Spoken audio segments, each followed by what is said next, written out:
Welcome to the 11th video in the special relativity topic.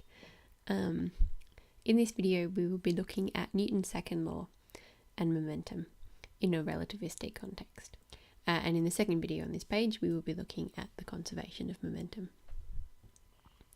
So Newton's second law, as we know, in classical physics is written as F equals ma, or also as F is equal to the change in momentum over time, dp dt.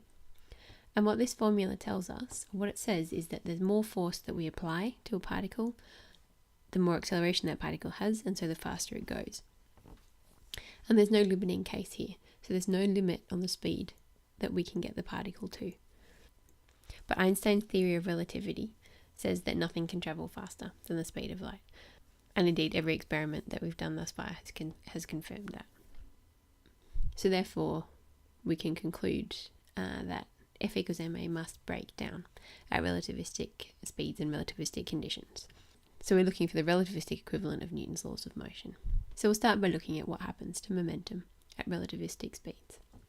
So we have what is hopefully a familiar scene for us now. We have our space garage and we have our spaceship travelling past that garage with a relative velocity in the x direction. And we'll add a component. We'll say that our astronaut is throwing a tennis ball. And that tennis ball has a velocity of u-b as measured in the spaceship. So as measured from the reference frame of the spaceship in our s reference frame.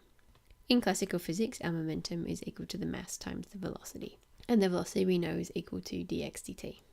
So we can write that our momentum is equal to the mass of our object times its change in position over time. So in this situation, we would have the velocity of the ball measured from the reference frame of the spaceship, u-b is equal to dx dt, and the velocity of the ball relative to the space garage, as measured by our mechanic, equal to dx dt. And we know by our Lorentz transforms that these are different quantities. So using this equation, using our classical equation, we would get different values for the momentum depending on which reference frame it was measured in.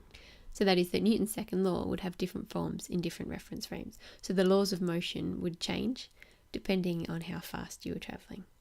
And this was exactly the problem that we had at the very beginning of our discussion on relativity, and it was the problem that led Einstein to develop the theory. So this cannot be. So once again, we need to have a look at how we've defined it, or how we've measured the quantities that define our momentum. And we see that we've got our time, dt, our time interval is different in both reference frames, and our position interval is different in both reference frames. So what we'll do is we will start by using our proper time interval, dt dash. So when we're taking our velocity as dx dt, that time interval, dt, is measured in the spaceship reference frame. And then we can say that our momentum is equal to mv, where v is the relative velocity of the ball in any reference frame. And in this case, that's equal to dx dt dash. And we will also define that the mass of our object is its rest mass. So that's the mass measured in the reference frame that the ball is at rest. And we'll look at, in the next video, we'll see why this definition is necessary. So we need some way now of getting our dt dash into our dt. And we know that we can do that using the Lorentz transform for our time interval. So dt is equal to gamma times dt dash. And rearranging that gives us that gamma is equal to dt divided by dt dash. So we're nearly there. So we need some expression for our momentum in terms of dt and dt dash. And we can do that by writing the equation like this. So dx dt dash is equivalent to dx dt times dt dt dash. And then all we need to do is to substitute in our value for gamma, and we find that our relativistic momentum is equal to gamma times m times ub. So in this equation, our mass m is the rest mass of our object, and our velocity u is the velocity of the mass of interest relative to our inertial reference frame.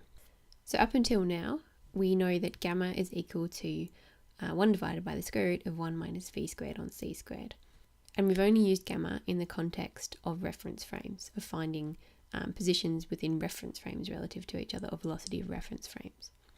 So what may or may not have been clear is that the velocity v in our gamma equation is the relative velocity of the object of interest.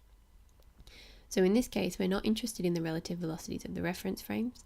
We are interested in the relative velocity of the ball. So that means that for this equation, our gamma is equal to the square root of 1 minus u squared on c squared, where u is the velocity of the mass of interest relative to our reference frame.